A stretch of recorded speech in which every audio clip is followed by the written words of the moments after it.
앞선 시간에 의뢰해 주심으로 인도해 주셨듯이 이 시간 또 의뢰해 주셔서 주의 뜻을 나타내는 귀한 시간으로 축복하여 주시옵소서.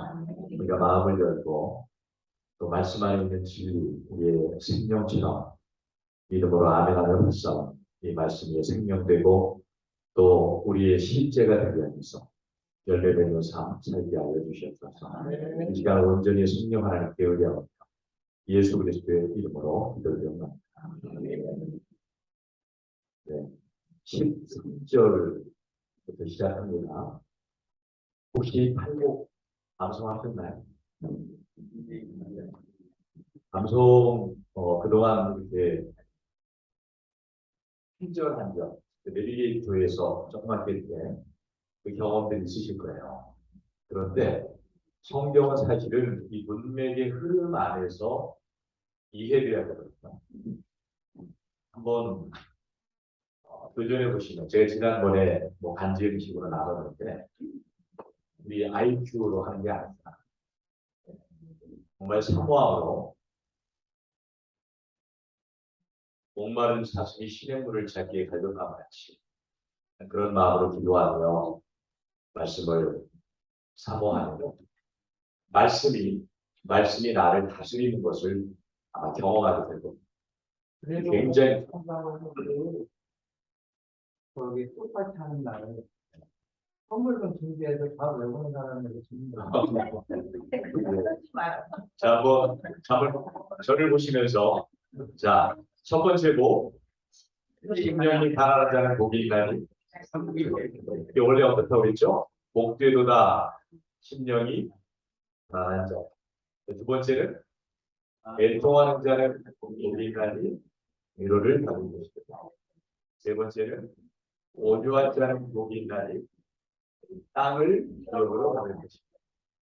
의에 들고 목마른 자는 복이 있나니 너희가 얻을 것입니다. 이 네 복은 어떤 복이라고 그랬죠? 예, 우리와 내 자신과 하나님과의 관계. 이 팔복은 관계입니다.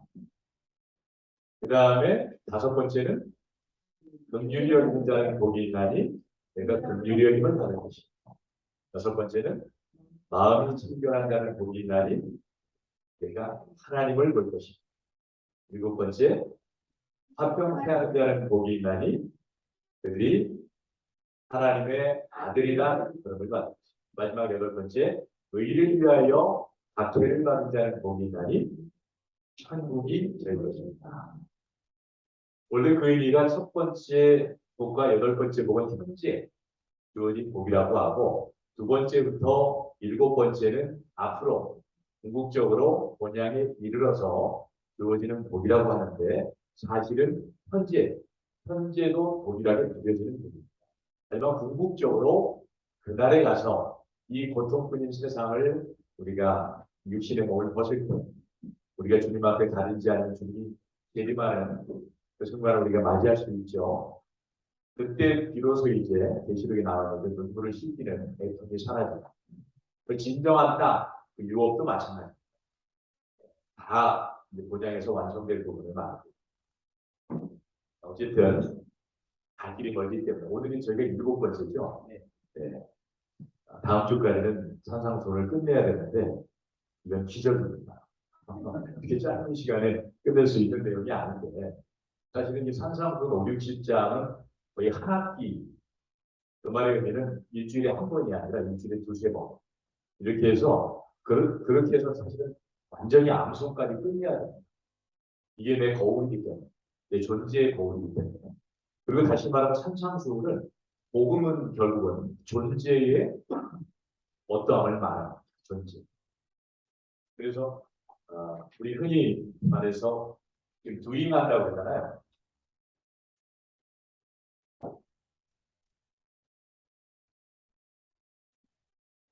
행한다. 우리가 삶을 살죠. 근데 더 중요한 것은 이 삶이 가능하도록 하는 이 내가 어떤 존재냐. 그래서 사실은 내가 이런 존재라고 하는 생각 가운데 살아야 되거든요. 근데 사는 대로 내 존재가 그렇다고 생각해요. 예. 그리고 우리는 육신을 입고 있는 동안 이 복음은 존재의 어떠함을 말하기 때문에 내가 어떤 존재가 되느냐. 그전에는 내 존재 자체가 죄덩어리로서 하는 짓이 뭐죠? 죄악의 열매를 맺는 게 당연한 거예요. 정확히 그 죄가 뭐냐라고 하면 죄의 뿌리는 자기 중심성이거든요. 그러니까 죄인이 하나님 없는 인생이 나를 자랑하고 나를 신뢰하지 않는 인생은 그건 제정신이 아닌 경우입니다. 정신분열이나 정신착란 증세, 자아인식이 없는 경우는 자기 신뢰, 자기 자랑, 자기 영광과는 상관이 없을 수 있지만 제정신 박힌 죄인이면 자기를 의지하여 자기를 신뢰하며 자기 자랑에 근거하여 살지 않은 인생은 아무도 없습니다. 근데 복음은 여전히 자기 중심성을 가진 인간에게 모든 환경을 마련해주면 어떻게 되죠?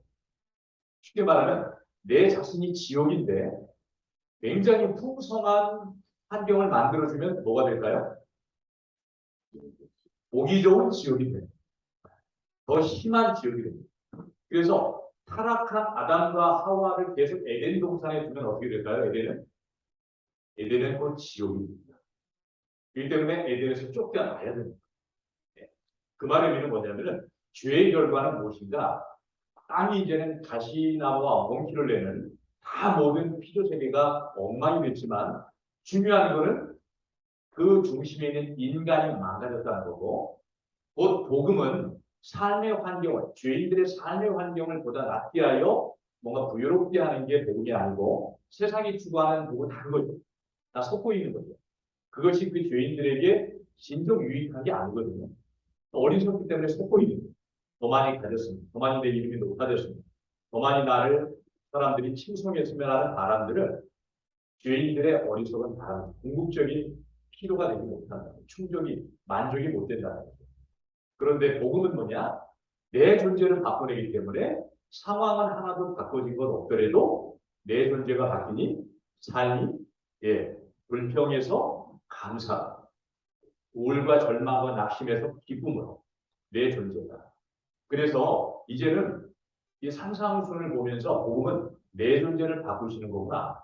내가 어떻게 바뀐 존재가 됐죠? 복되도다. 이게 뭐라고 그랬죠? 복이신 주님이 내 안에 계시도다. 이렇게 말해도 정확한 말입니다. 이걸 잊지 말아야 돼요. 우리 너무나 많은 분들이 그게 겸손이 아닙니다. 저는 연약해요. 저는 못해요. 저는요 성질머리가 이렇고요. 저는 배움이 이거밖에 안 되고요. 저는 기질적으로 안 돼요. 이 말에 있는 거죠. 저 예수 안 믿어요. 아니, 목사님은 지나치게 또 그렇게까지 확대 해석을 하시나요? 아닙니다. 우린 그걸 겸손으로 알아요. 저는요, 맞습니다. 저는 연약하고요, 이런데, 이 복을 받고 보니 어떻게 되는 건가요? 그 존재는 예수 그리스도와 함께 죽었습니다. 그렇다고 해서 갑자기 우리가 막 예수님처럼 삶이 사라지나요? 그것과는 다릅니다. 이게 칭의라는 거예요. 근데 우리는 우리의 존재를 끝끝내 그 자리에 세워야 된다는 거예요. 나에게 지금 되어지는 삶의 모양을 보면서 나를 결론내는 게 아니라 나는 이미 예수가 완전하신 예수가 내 존재의 근거가 됐기 때문에 내가 지금 살아내는 모양과 상관없이 나는 이미 완전한 자입니다. 나는 그리스도 안에서 할 수 있습니다. 모든 걸 할 수 있다는 게 아니라 그리스도 안에서입니다. 그분의 뜻 안에서. 근데 나는 지금 보여지는 현실은 어때요? 또 넘어져요. 또 속아요. 그죠? 이거는 우리가 계속적으로 육신을 입고 있는 동안에는 그리스도의 장성한 분량까지 자라가야 되는 시간이 필요합니다. 우리가 갑자기 엄마 아빠가 정성스럽게 음식을 만들어서 아이에게 먹였다고 그 아이가 갑자기 다음날 일어났더니 5살짜리가 10살이 됐더라. 이러면 기뻐할 일이 아니라 그거 보고 기뻐하면 좀 비정상이죠. 바로 어떻게 됩니까? 병원으로 가야 됩니다. 이상 발육 증세 마찬가지로 영적으로 자라는 것도 서서히 나요. 하지만 잊지 말아야 될 거는 내가 어떠한 지금 도잉의 상황, 어떠한 행함의 모습이 있더라도, 비록 어린아이 같은 모습이 있더라도, 아직도 여전히 옛날 모습을 좇는 그런 연약함이 있더라도, 그럼에도 불구하고 나의 나됨은 어떻게 옮겨야 되는 거예요? 진리를 붙잡고. 뭘 근거로? 나는 복 받은 존재이기 때문에. 그 이 완전하신 예수가 내가 되셨기 때문에 이게 굉장히 중요합니다. 근데 이것이 사실은 로마서를 통해서 가르쳐줘야 되거든요. 이 아이덴티티가 정체성이. 근데 너무나 제가 충격받은 건 뭐냐면, 오랜 신앙생활하신 장로님이 은사도 취업하시고 너무나 귀하게 모범이 되신 분인데요. 이 개념을 모르더라고요. 아니요. 더 심각한 거는요. 제가 선교사님과 목사님 중에도 로마서가 말하는 의인의 의미가 나 죽고 예수 사신다는 의미가 입으로는 말하고 머리로는 지적으로 동의하는데 실제가 되지 않은 일이.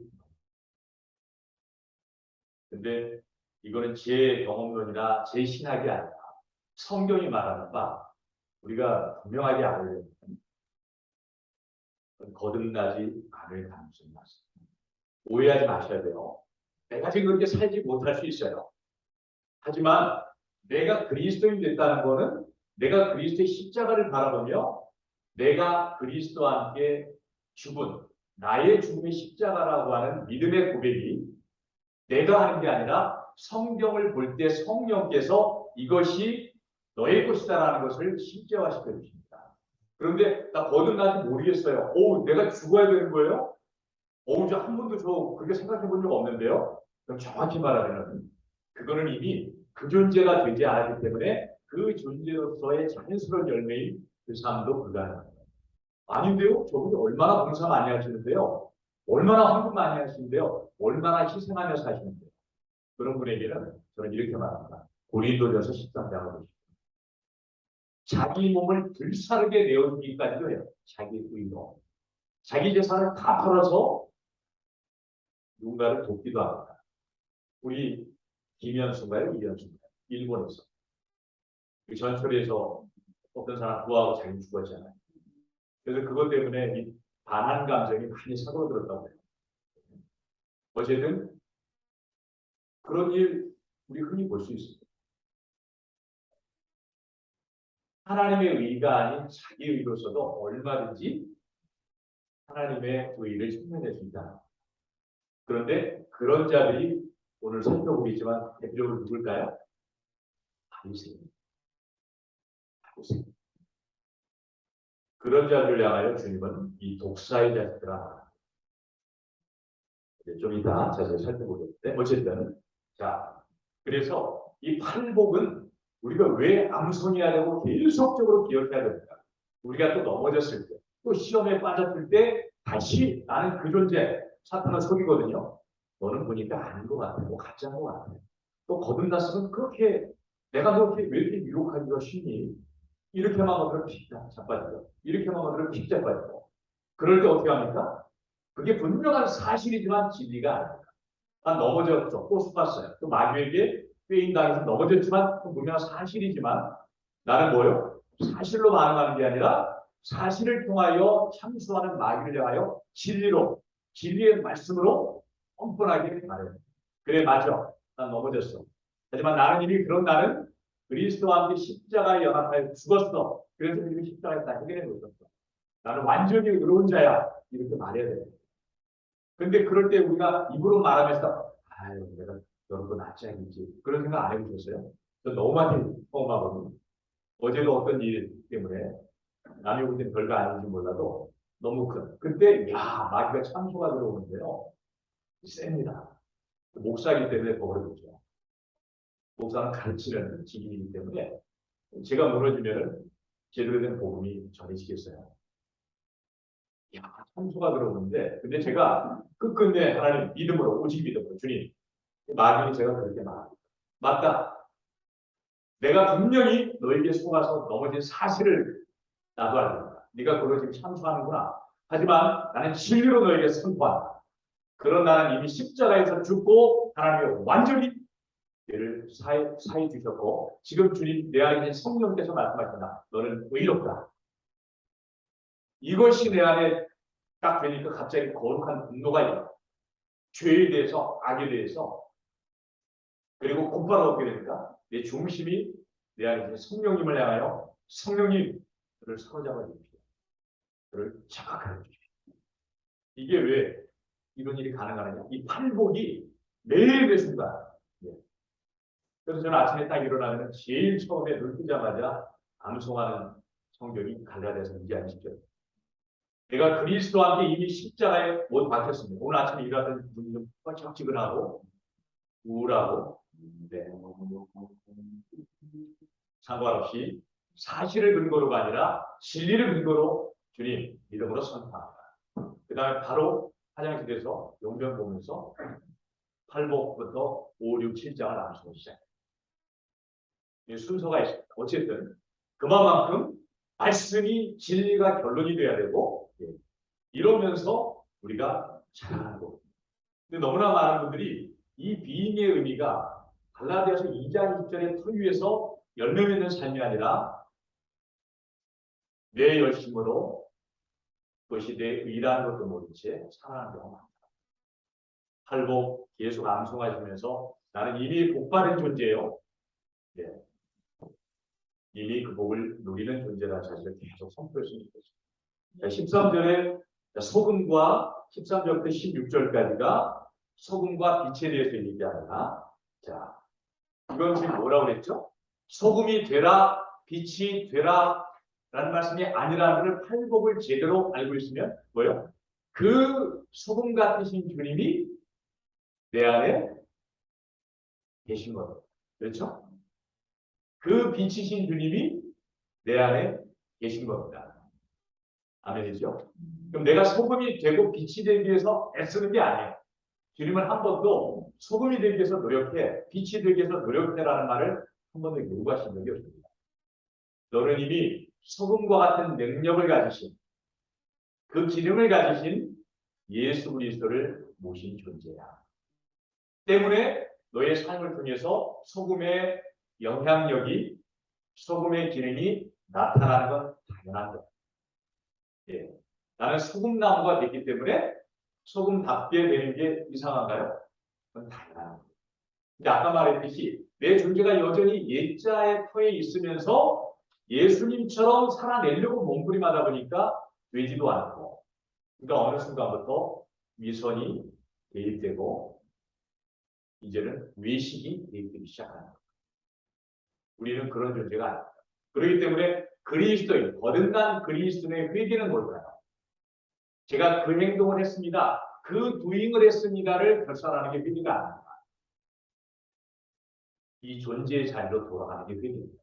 주님, 나는 그리스도와 함께 이 십자가에 못 박혔는데 그 말에는 죄와 옛자와 세상의 가치체계, 세상의 사고체계, 그리고 뒤에 마귀의 영향력. 이것과 입대어 살 수 없는 존재인데 내가 왜 그 죄의 열매를 맺었죠? 내가 여전히 또 내가 내 인생의 주인인 것처럼 내가 또 속아서 그 짓을 한 겁니다. 그러면 그 행동을 회개해야 될까요?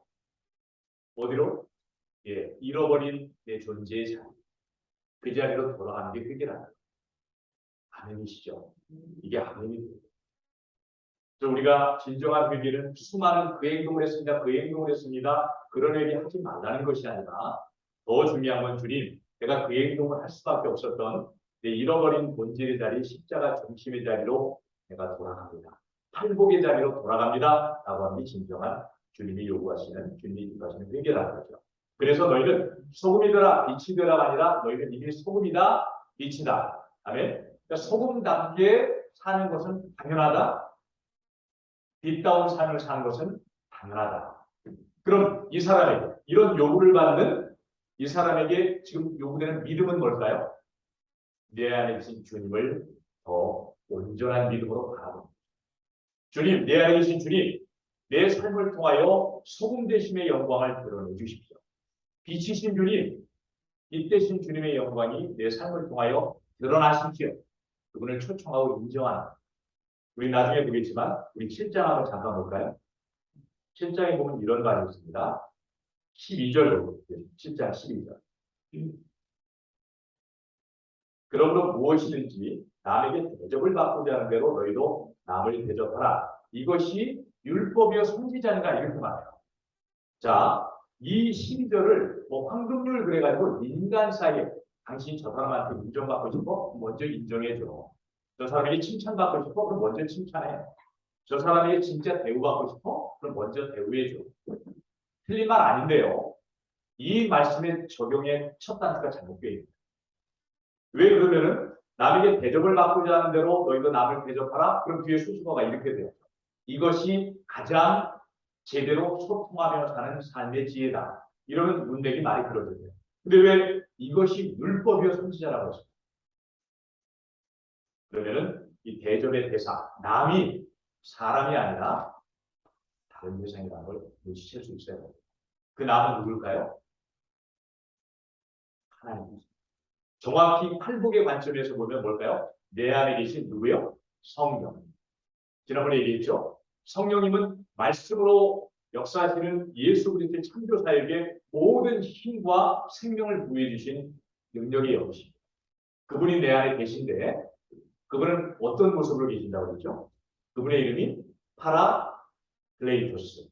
파라 곁에 클레이토스 원형이 칼레오. 그분은 나에게 부름받기를 원하는 분으로 계시다. 추동적인 모습으로.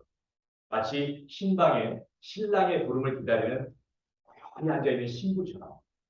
이 능력 많으신 성령 하나님이 마치 우리에게 그런 존재이냐 우리 안에 계시다. 이건 뭘 말할까요? 그만큼 우리를 인격적으로 존중하신다. 우리 안에 계셔서 함부로 우리를 장악하는 게 아니라 우리가 얼마나의 마음과 뜻과 목숨과 힘을 다하여 성령님 없이는 제가 한순간도 그리스도인답게 저는 살 수 없습니다. 성령님이 도와주시지 않으면, 성령님이 지혜 주시지 않으면, 성령님의 능력 주시지 않으면, 성령님이 이 고난 많은 이 사단의 영향력이 행행하는 이 세상 가운데 내가 거룩으로 도전될 수 있는 것은 오직 성령 하나님이 도와주시기 때문입니다. 이럴 때 성령님은 너무 기뻐하시며 그래 내 사랑하는 자야. 내가 너의 모든 필요를 공급해 준다. 그러면서 그 모습을 나타내신다.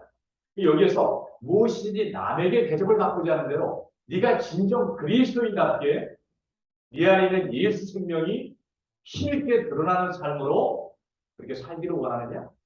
내 안에 계신 예수님이 힘있게 드러난다는 건 뭘까요? 기쁨으로, 평강으로, 능력으로, 감사로. 예, 그분이 드러나는 게 딴 게 아닌 거죠. 예. 그저 천국의 모습으로 드러나는 거예요. 예. 어떤 고난과 도저히 감사와 기뻐할 수 없는 상황인데 분명히 칠흑 같은 어둠과 터널을 지나고 있는데 그 사람에게는 어떻게요? 하나님이 내 안에 계신 예수님이 드러나시다 보니까 기쁨으로, 평강으로, 감사로, 찬양으로 이게 놀라운 복음의 영광입니다. 그런데 중요한 건 뭐예요? 우리 많은 그리스도인들이 내 안에 있는 성령님을 대접을 못하더라. 그러나 성령님께서는 침묵하셔야 된다. 어떻게 침묵하실까요? 잠잠히 침묵하시는 게 아니라 로마서 8장에 보니까 말할 수 없는 탄식과 함께 그분은 우리를 기다리고 있습니다. 그분은 우리를 사랑하시기 때문에 우리가 끝까지 정신 못 차리면 어떤 이제 방법을 작동시키시죠? 그래서 시편 119편 말씀처럼 내가 고난 당하기 전엔 그렇게 행하였더니 이제는 주의 율례를 내가 이 고난을 통해서 배우나이다. 그러면 이제 완성된 개념의 율례는 뭘까요? 생명의 성령의 법.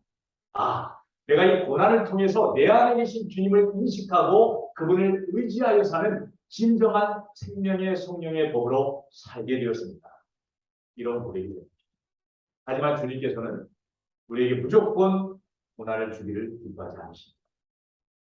내가 차원하여 하나님의 법을 즐거워함으로 주님께 순종하여 주님과 함께 기쁨의 교제 가운데 역사를 드러내기를 원하십니다. 여기서 이게 그만큼 이 개념이 중요하다는 걸 기억하면서 너는 소금이 되고 빛이 되기 위해서 몸부림하지 말고 내 안에 계신 성령님을 인정만 해라. 그러면은 성령께서 역사하셔서 네가 네 안에 계신 소금 되신 예수 그리스도, 빛 되신 예수 그리스도가 드러나는 것을 경험하게 될 것이다. 자, 소금은 우리 지난번에 얘기했죠? 소금은 민수기 18장 19절 한번 기록만 해보세요. 민수기 18장 19절에 보니까 소금 언약이라는 말이 나오고 있어요. 이 말의 의미는 뭘까요? 소금처럼 너희 안에 계신 주님은 절대 너희의 어떠함과 상관없이 너희 안에서 떠나지 않는 분이시다. 너희가 어떤 죄를 짓더라도 그분은 근심하며 탄식할지언정 결코 떠나실 수 없는 분이다라는 거예요. 구약 때는 어땠을까요? 죄 지으면 바로 주님이 떠나십니다. 그러니까 바세바를 가늠하고 죄를 지은 다윗이 어떻게 시편 51편에 탄식하며 부르짖나요?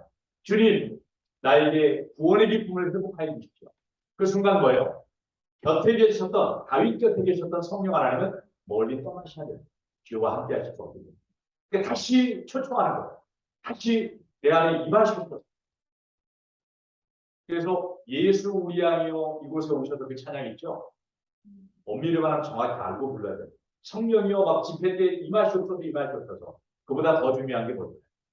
내 안에 계신 성령님을 그동안 우리가 무시하고 무관심하고 외면했던 이 죄를 내 안에 계신 성령님께 무지했던 이 죄를 먼저 회개해야 되는 먼저가 있어야 됩니다.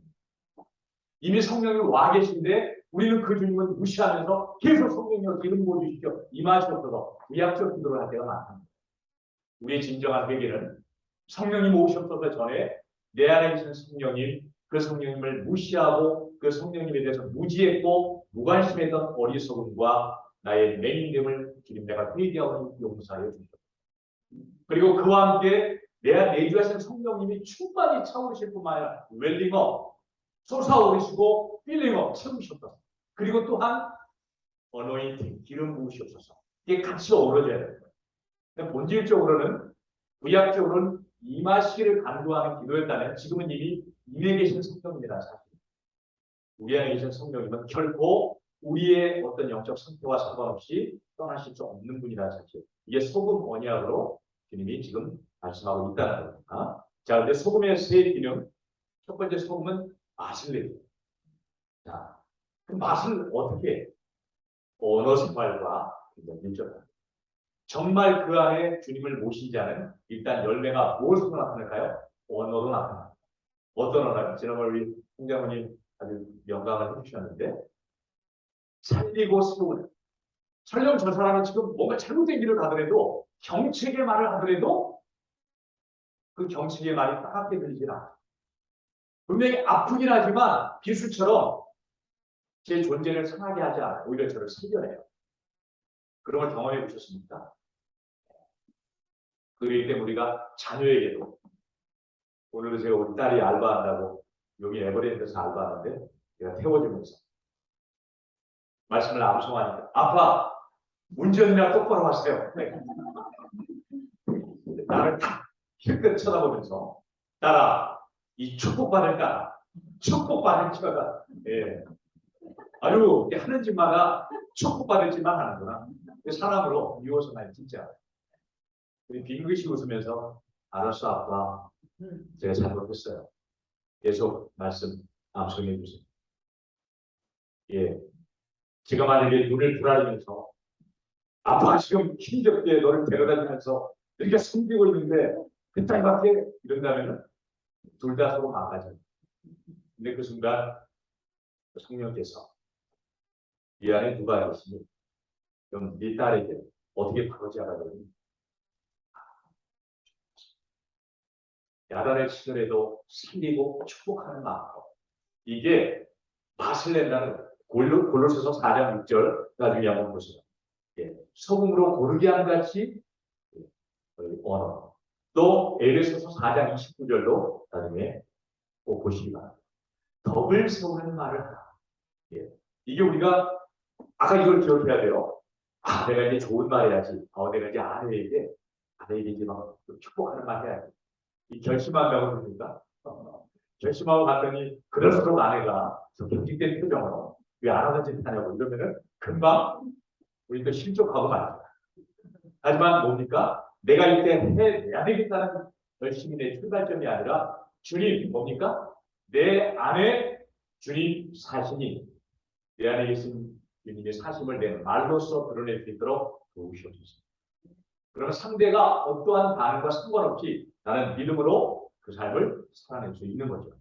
그래서 첫 번째 소금으로서 맛을 낸다는 건 이게 언어 생활, 언어 생활. 그리고 특별히 이게 내가 어떤 존재라고 하는 것을 드러내는 강력한 이 증거가 말입니다. 그래서 제가 시간 관계상 이런 거 다 얘기했는데 왜 말이 말일까요? 말이 마음의 어뢰 줄임말. 그 사람의 말을 들어보면은 그 사람의 마음 상태가 어떻다는 것을 알 수 있어요. 특별히 입말은 숨길 수 있어요. 입말. 입으로 하는 말은 그런데 입으로 하는 말만 말일까요? 몸으로 하는 말이 사실은 강력한 말. 몸으로 하는 말은 그 사람의 표정입니다. 입으로는 괜찮아요. 괜찮아요 하는 이 표정으로는 나중에 전혀 안 괜찮아요. 괜찮아요. 그런데 그러면 이해해요. 근데 표정은 나 당신 절대 이해 못해. 이게 표정으로 숨길 수가 없어요. 그래서 남에게 그렇게 보이려고 노력하는 게 아니라 주님 내 안에 주님 계시니 나는 누군가를 향하여 살리는 말을 하는 것이 당연하다. 아멘이죠? 그러려면은 뭐가 되어야 됩니까? 그렇게 주님을 인정하려면 반드시 뭐가 선행되어야 될까요? 십자가의 저등이 먼저 선행됩니다. 내가 잘 말하고 못 말하고 축복하는 말하고 또 저주하는 말하고 나를 근거로 한 예는 이미 십자가에 못이 박혀야 됩니다. 이것 없이 내가 누군가에 잘 해보려고 하면 자칫 잘못하면은 내 자기의 그만큼 자기의가 무섭다는 거예요. 그래서 철저히 하나님 내 모든 행동의 이 doing의 근원은 being 그 존재로서 내 안에 주님 사심을 근거로 나는 시간 축복의 말을 선포합니다. 내 예자는 철저히 십자가에 이미 못 박혔습니다. 인정하고. 이것이 왜 이토록 중요하냐? 말한 대로 자기의라는 놈이 너무나 교묘하게 돼요. 하나님 흉내를 다 낸다는 거예요. 남을 위하여 희생하고 헌신하고 봉사하고 주님을 위하여 다 하면서도 결국 자기 영광을 우아하도록 속이는 게 자기이다. 예자. 왜 그럴까요? 이 저주받은 존재. 스스로 하나님 된 존재. 예자. 하나님만이 영광 받으실 대상이다. 근데 이미 내가 그 예자란 죄로 인해서 존재적 죄된 그 존재는 완전히 사로잡혀가지고 마귀적 존재가 되어서 어찌하는지 뭘 추구할까요? 자기 영광. 내가 인정받지 못하면 견디지 못. 나를 자랑하고 싶고 나를 드러내고 싶고 그런 존재가 예지하다. 이놈은 어떻게 될까요? 아무리 얘를 억제해도 얘는 절대 억제되지 않습니다. 얘는 어떻게 될까요? 하나님 철저히 내 안에서 여전히 이렇게 지금 남에게 봉사하면서도 내 영광을 구하려고 하는 이놈은 철저히 십자가 연합하여 죽은 자. 그래야 어떤 일이 됩니다. 진정한 예수 그리스도의 평강이 생깁니다.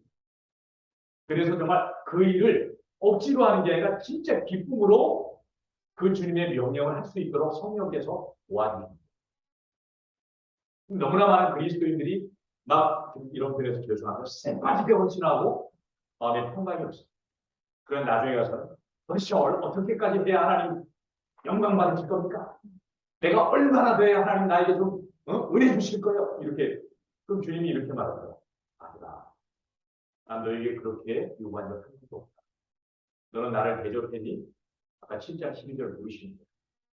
성령님을 대접했다는 건 뭘까요? 내가 믿음으로 먼저 철저히 십자가 중심에 내가 있었다는 겁니다.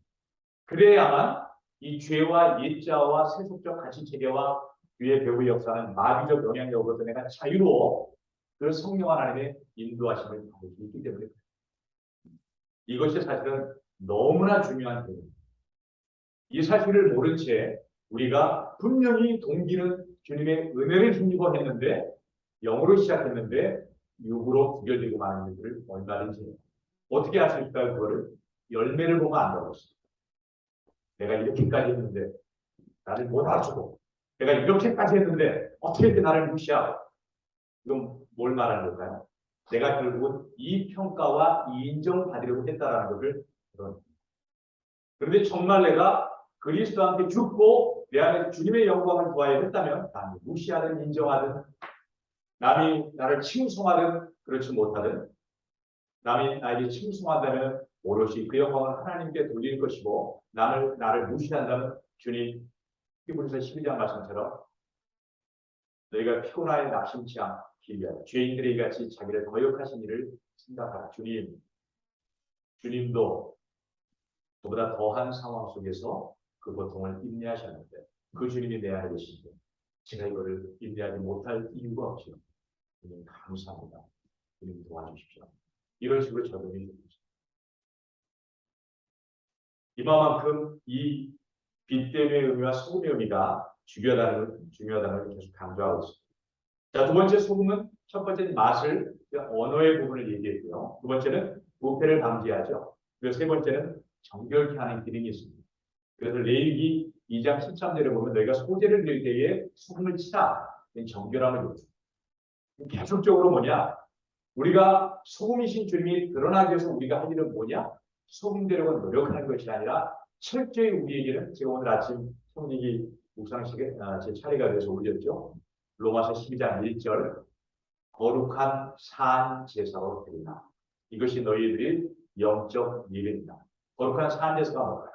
기꺼이 주님 나를 제물로 드리는 것. 그래야 내 안에 계신 주님이 힘있게 작동하셔서 내 삶을 통하여 당신의 모습을 나타내실 것입니다. 정결케 한다는 건 뭐냐면 철저히 십자가와 연합하는. 그래서 이 소금을 통해서 우리가 기억해야 될 것은 소금은 녹아져야만 제 기름을 합니다. 그것도 마찬가지로 왜 빛과 소금이 아니라 소금부터 먼저 등장시켰을까? 우리가 반드시 녹아져야만 이 죄와 일자와 이 모든 것이 철저히 십자가와 연합하여 죽어져야만 그 다음에 빛의 영광이 드러난다라는 의미도 이 순서 배열이 있어서 그런 의미도 포함하고 있다는 걸 기억할 필요가 있습니다. 자, 빛 내용을 볼까요? 네. 14절에 너희는 세상의 빛이라 그랬습니다. 다시 말하면 빛 대신 주님을 소유한 자다. 이런 의미로 풀이해서 말할 수 있겠죠. 자, 여기 보면은 산 위에 있는 동네가 숨겨지지 못할 것이라고 그랬습니다. 정확히 말하면 산 위에 세워져 가고 있는 동네가 이런 의미입니다. 자, 왜 이런 해석이 가능할까? 여기서 이 산이라고 하는 메타포는 이 근거가 구약에 이사야 2장 2절로 3절에 나옵니다. 이것도 나중에 찾아보세요. 기록만 해놓으시고요. 이사야 2장 2절로 3절. 여기 굉장히 중요한 단어들이 나오는데 제가 그냥 불러드릴게요. 여호와의 산이라는 말이 나옵니다. 그리고 시온이 나오고 예루살렘이 나옵니다. 다 같은 의미입니다. 여호와의 산 이퀄 시온 이퀄 예루살렘. 다시 말하면 여호와의 산 시온 예루살렘에서 어떤 일이 이루어졌을까요? 하나님의 진리가 가르쳐졌습니다. 성전에서. 이제 그 성전이 드디어 어디로 들어왔나요? 어디에 지금 누워있고 마련됐나요? 네, 10년. 아멘이시죠? 그걸 말합니다. 구약에 그 여호와의 사는 곳 시온과 예루살렘이라는 걸 이사야 2장 2절로 3절이 말씀하는데 그 여호와의 산 시온 예루살렘에서만 오직 하나님의 진리가 선포됐습니다. 다른 곳에서 하나님의 진리가 선포되는 걸 허용하지 않습니다. 자, 그런데 이거 한번 찾아보겠습니다. 이사야 1장 11절로 15절. 한 분이 찾으셔서 한번 읽어보시겠어요? 이사야 1장 11절로 15절.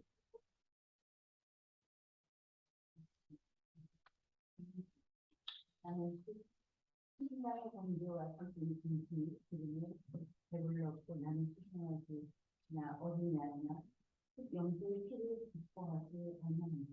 네, 감사합니다. 여기까지만 하겠습니다. 이 내용은 뭐냐면 이 성전, 거룩한 진리의 말씀이 선포되고 하나님께 드려져야 되는 예배가 드려지는 성전이 지금 하나님 보실 때 어떻게 보이고 있다는 겁니까? 가증한 곳이 되어버렸다는 것입니다. 제발 이 예배, 이 제사 더 이상 드리지 않았으면 좋겠다고 지금 하나님이 한시거리 지금 선언을 하고 계신 거예요. 하나님의 진리가 선포돼야 될 여호와의 산 시온 예루살렘이 완전히 지금 이것을 그대로 드러내 준 게 또 신약에 예수님이 성전 정화 사건이 두 번 있었다고 그랬죠. 예수님의 공생애 중에 첫 번째 1년 차에 행했던 성전 정화는 요한복음 2장 16절에 나온다고 했습니다. 성전 채찍을 만들어가지고 다 뒤엎으시면서 주님이 외치셨던 말씀이 내 아버지의 집을 장사하는 곳으로 만들지 말라. 그리고 공생의 말년에 마태복음 21장 13절인가요? 거기에 보면은 내 집은 기도하는 집이다. 강도의 소굴로 만들지 마라. 우리에게 적용하면 어떨까요? 우리에게도 똑같이 말합니다. 산 위에 있는 동네가 숨겨지지 못할 것이죠. 이 말은 지금 주님은 성령을 모신 예수님을 내 안에 모신 우리 존재를 구약에 그토록 진리가 선포되던 여호와의 산 시온 예루살렘으로 지금 인정하고 계시다는 겁니다. 아닙니까? 예. 그런데 지금 내 모습 상태는 어떻다는 거예요? 예수님이 공생의 초기와 말기에 그 예루살렘 성전을 향하여 말씀하셨던 것처럼 그런 모습이라는 거예요. 우리 여기에서 자유로울 자 아무도 없죠. 내 심령이 장사치의 소굴이 되고 강도의 소굴이 된 거 나는 아니에요 라고 말할 수 있습니까? 이 말은 뭘까요? 주님이 다만 지금 비판하고 우리를 뭐라고 나무라시는 게 아니라 너희는 분명히 성전이 됐지만 너희 상태는 어떻다는 거예요? 여전히 지금 거룩한 존재가 됐지만 이미 너희는 아직은 습관이 옛 습관이 남아있기 때문에 여전히 너희는 어두움 가운데 행하고 있다. 우리의 상태를 지금 진단해 주시는 거예요. 그런데 뭐라는 겁니까? 그런 마음을 어떻게 돼요? 하나님께서 이제 동네가 숨겨지지 못할 것이래요. 이 말은 뭘까요? 주님이 빛 대신 주님이 먼저 어디를 비추신다는 거예요? 내 안을 비추신다. 먼저 우리가 세상을 향하여 내 안에 계신 주님의 빛된 영광을 드러내기 전에 내 존재가 그래서 그것이 어떤 지금 메타포로 설명되나요? 사람이 등불을 켜서 말 아래 두지 아니하고 등경 위에 두라니 이러므로 어떻게 된대요? 집안 모든 사람에게 비추는다. 이건 뭘 말해요? 내 안을 지금 정결케 한다는 그런 주님의 의지가 담겨있다.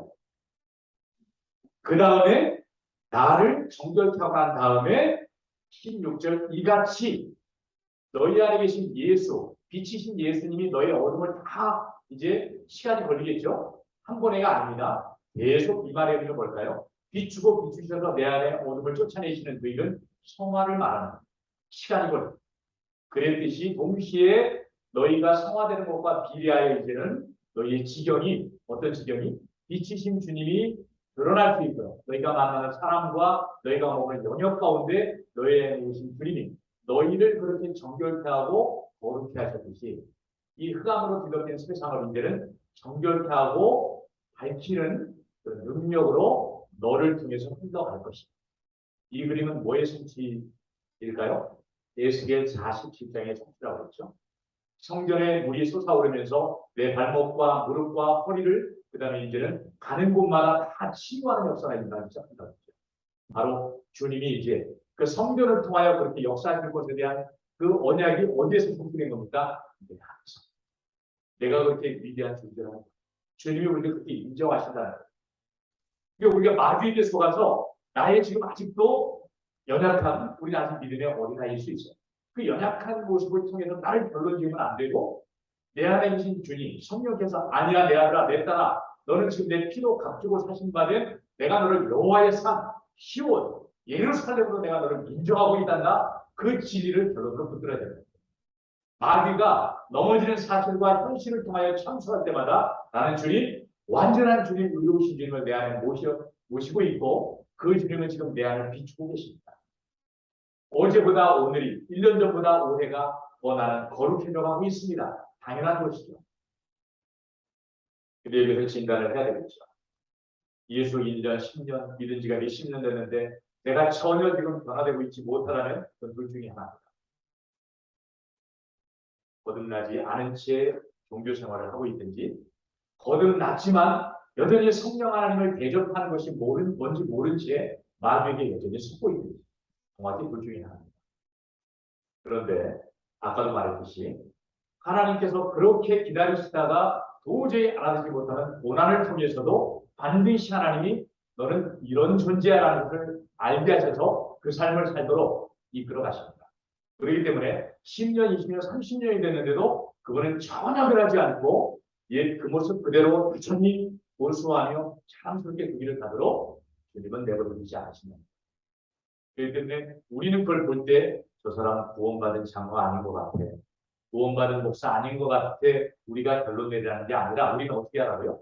우리는 그분을 위해서 기도합니다. 그게 거듭난 자의 적용입니다. 우리가 만약에 저 인간은 변화되지 못하고 있어 이러고 있으면 뭐라는 거예요? 주님이 너나 잘해. 왜 네가 비판하고 있니? 그 비판은 네가 비판을 받아야 돼. 굉장히 무서워.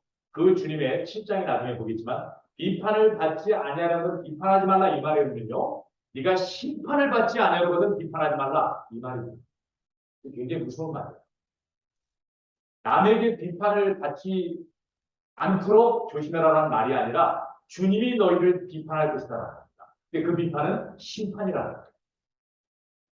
네가 감히 너의 존재가 네가 이렇게 된 게 네 열심의 결과니 100% 하나님의 은혜자니 너 모르고 있지 않잖아. 근데 너 왜 비판하고 있어? 네가 그렇게 변화되는 삶을 살고 있는데 저렇게 오랫동안 예수님도 변화되지 않는 삶을 그분을 향하여 네가 비판한다면 너도 똑같이 네 의를 자랑하는 것과 다르지 않아. 네가 진정으로 하나님의 은혜로 내가 오늘날 이렇게 변화됐고 성숙했고 성장했다면 그렇지 못한 사람을 보내서 어떻게 해야 되겠니? 기도해야지 눈물로 라고 말씀하신다. 보시죠. 그렇기 때문에 성숙한 사람은 비판하는 사람이 아닙니다. 때로는 우리가 안타까워서 우리도 뭐 그렇게 얘기할 수 있죠. 하지만 우리의 결론은 그리스도의 몸 안에서 그런 연약한 모습을 봤을 때 비판이 결론이 아니라 왜요? 그건 주님의 심판을 내가 받기로 결정한 사도이기 때문에 하나님 저 장로님, 저 집사님, 저 권사님 힘을 주십시오. 하나님 도와주십시오. 정말 저분이 거듭났습니까? 아니면 거듭날 수 있도록 역사해 주십시오. 거듭났는데 무지한 가운데 있으니까 주님 깨우쳐주십시오. 주님 원치 않으시겠지만 고난을 통해서라도 살아야 되기 때문에 이렇게 눈물로 기도해야 오는 것이죠. 자, 바로 지금 이 빛의 역사 너희 안에 먼저 집안 사람에게 비치고 이제는 사람들 가운데 비친다는 의미가 이런 놀라운 의미가 있습니다. 근데 여기에도 깊은 의미가 또 하나 있어요. 이와 다 끝날 것 같습니다. 빨리 넘어가려고 절심하고 있는데도 이게 도대체 그냥 이렇게 끝나도 한 가지 진리라도 우리가 감면할 수 있다면 이의를 준비했습니다. 자, 이건 중요한데 이사야 60장 1절로 4절에 보면요. 나중에 찾아보겠습니다. 우리 안에 성령께서 우리를 비추셔서 내 마음이 이 빛의 영광 가운데 이렇게 드리워지면요. 어떤 일이 벌어지느냐. 내가 이제 누군가에게 이 빛을 흘려보내야 되는데 억지로 찾아다니는 게 아니라 60장 이사야 1절로 4절에 보면은 사람들이 빛을 향하여 나오는 거예요. 이게 사실은 엄밀히 말하면 우리가 막 복음 전하려고 노력하는 게 아니라 진짜 우리가 그 일수로 생명 삼아 그 소금으로 그 빛으로 딱 서 있으면요. 주님이 사람을 보내준다는 거예요. 야, 이게 놀라운 비밀입니다. 그러니까 이 말이 왜 안 되냐면 사도행전 1장 8절이 또 이 구약의 성취로 신약에 기록되어 있는 겁니다. 오직 성령이 너희에게 임하시면 뭐라 그랬죠? 너희가 권능을 받고 예루살렘과 온 유대와 사마리아 땅 끝까지 이르러 내 주민이 되리라. 이 말이 뭘까요? 하나님께서 그 영광 나타나도록 상황을 만드신다. 놀라운 비밀이 나왔어요.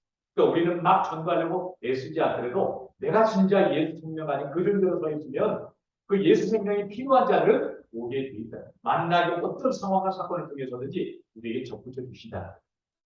자, 그런데 마지막에 있습니다. 16절에 너희 착한 행실을 보고 하늘에 계신 너희 아버지께 영광을 돌리라 이랬어. 이 말에는 뭘까? 우리가 그런 그 생명이 됐더니 모든 사람이 우리에게 달려와서 하나님께 영광을 돌리더라 이 말일까요? 아닙니다. 이거에 대한 답은 고린도후서 1장 15절로 16절 이건 찾아보겠습니다. 한 문장을 읽어봐 주세요. 고린도후서 1장 15절로 16절. 2장 죄송합니다. 고린도후서 2장 15절 16절.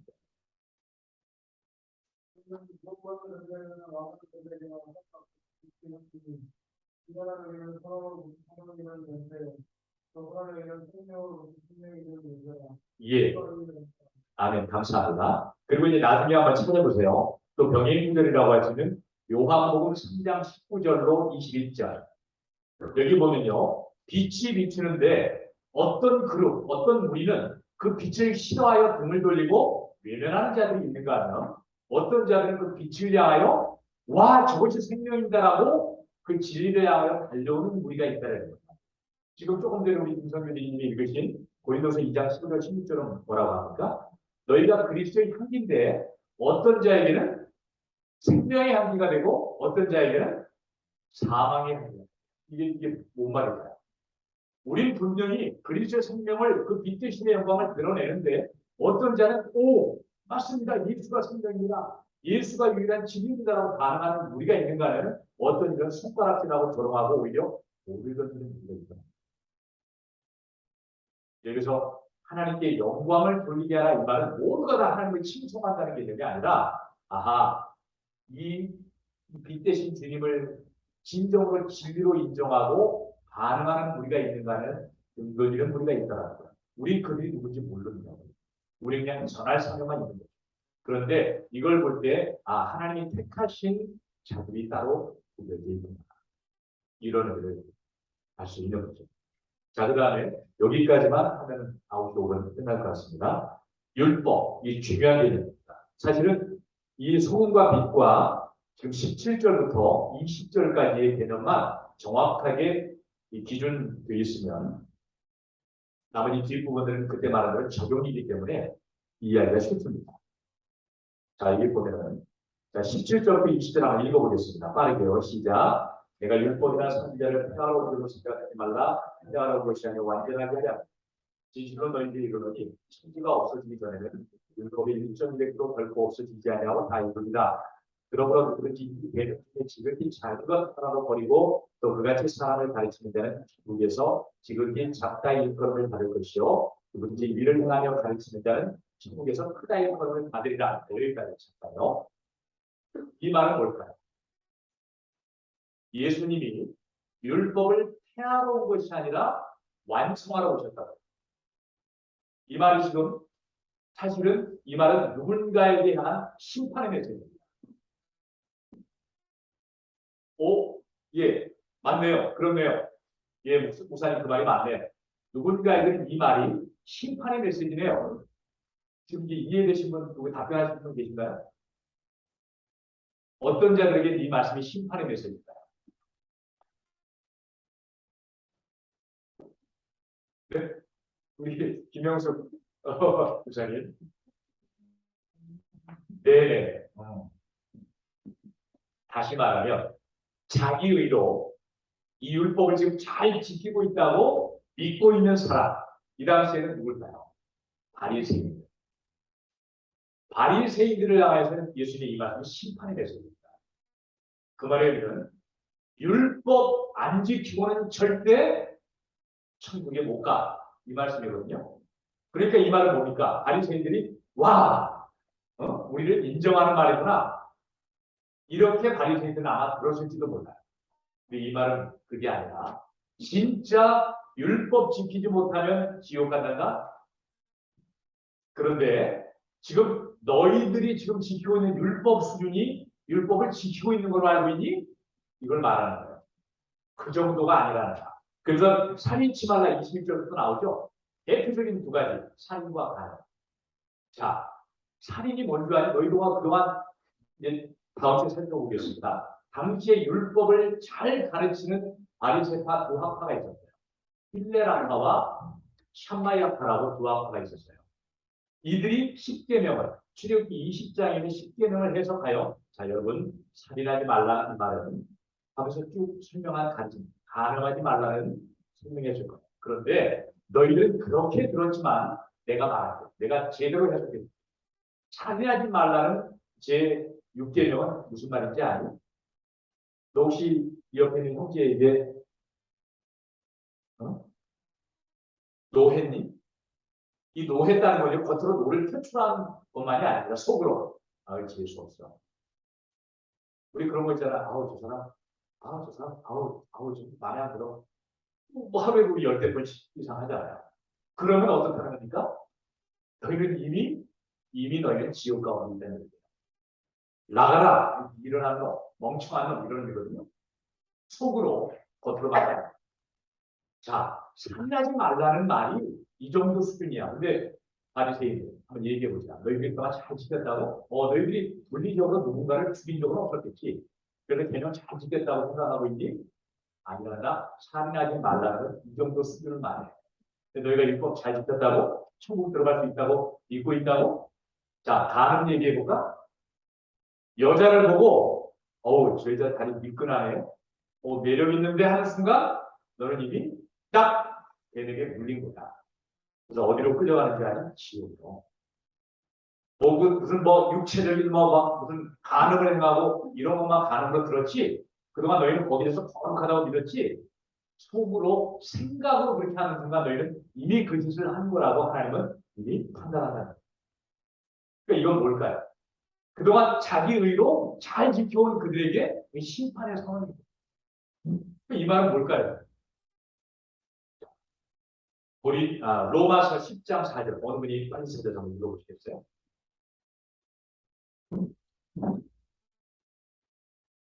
로마서 10장 4절.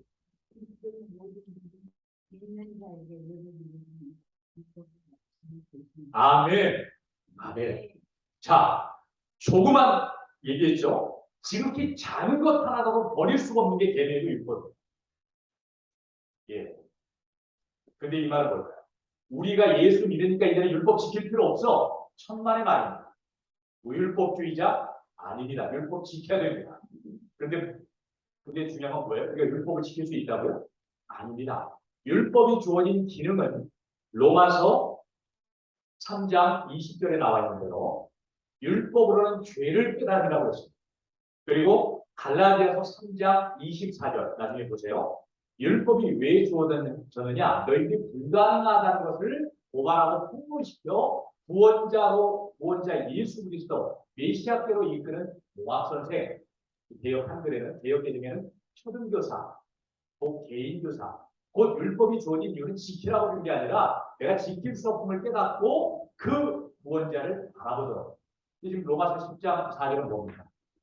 우리가 이제는 율법으로 볼 때 뭐예요? 나는 지킬 수 없지만 내가 예수 믿음으로 그 예수님이 율법의 마침이 되셨다는 거예요. 아멘. 그래서 우리는 이 율법을 지키지 못하여 지옥 가야 되는데 예수님 부르는 순간 그 믿는 믿음을 통하여 이제 그 죄 없다라고 인정해 준다는 거예요. 근데 이 은혜를 못 누리는 자들이 누굴까요? 바리새인들. 자기들의 열심으로 지금 지켜낼 수 있다고 믿는 그들은 절대 이 은혜를 누리지 못하기 때문에 그들은 열심히 고행하다가 지옥에 던져지는 불행한 존재가 됩니다. 그래서 마지막으로 그 말만 하고 끝내겠습니다. 20절에 너희 의가 서기관과 바리새인보다 더 낫지 못하면 결코 천국에 들어가지 못한다. 더 낫지 못하면 이 말은 금방 깨닫죠 이제. 바리새인보다 더 열심히 율법을 지켜서 라는 의미가 아니라는 겁니다. 그런 비교급이 아니라 다른 차원의 의의를 말하는 거예요. 어떤 의? 그리스도를 믿는 믿음의 의. 그래서 빌립보서 3장에 바울 사도는 이렇게 말하죠. 내가 가진 의는 율법에서 난 것이 아니요 그리스도를 믿음으로 말미암음이니 곧 믿음으로 하나님께로부터 난 의라. 예. 이제는 내가 그 죄에 대해서 율법 조항에 어긋나는 죄에 대해서 우리는 인식해야 됩니다. 이제는 어떤 죄를 지어도 자유에 구원파를 가르치는 우리 동의할 수 없습니다. 우리는 생생하게 모든 상황 속에 율법을 대입시켜야 됩니다. 하지만 그럴 때마다 곧바로 어떻게 돼요? 예수 그리스도께 모든 걸 전가시킵니다. 주님, 내가 이렇게 해서 지옥 가지 못한 자가 예수님. 그럼 어떻게 될까요? 중요합니다. 오직 예수. 오직 예수로 살도록 이끌어 가시는 하나님의 진리라는 거예요. 여기서 끝나나요? 아니죠. 아까 말한 성화처럼 이제는 조금씩 이제는 내 안에 계신 주님이 내 안에서 이제는 드러나심으로 이제는 간음하지 않고 진짜 마음으로 살인하지 않을 수 있는 그런 상태로 주님이 나를 성화시켜 가신 그건 시간이 필요하다는 거예요. 하지만 이것까지도 우리의 시선은 다 있어야 됩니다. 우리는 불가능한 존재이기 때문에 주님 십자가를 바라보며 대신 주님이 죽으셨지만 고백해서 끝나면 안 되고 그것이 출발이 돼서 이제는 주님 내가 계속 자라가기를 원합니다. 그리스도의 생명 안에서. 그래서 속으로도 살인하지 않고 속으로도 형제를 미워하지 말라, 가늠하지 말라가 그러니까 아니라 형제를 사랑하는 단계. 누군가를 가늠하지 않으려고 하는 게 아니라 영혼을 진짜 사랑하다 보면은 가늠과 살인은 자연히 극복되는 거죠. 자, 여기까지 하고 마치고 다음에 계속 이어가도록 하겠습니다. 네, 우리 단일 목사님 나오셔서 제가 2분을 더 초과했는데 기도 계속 이어서 하겠습니다.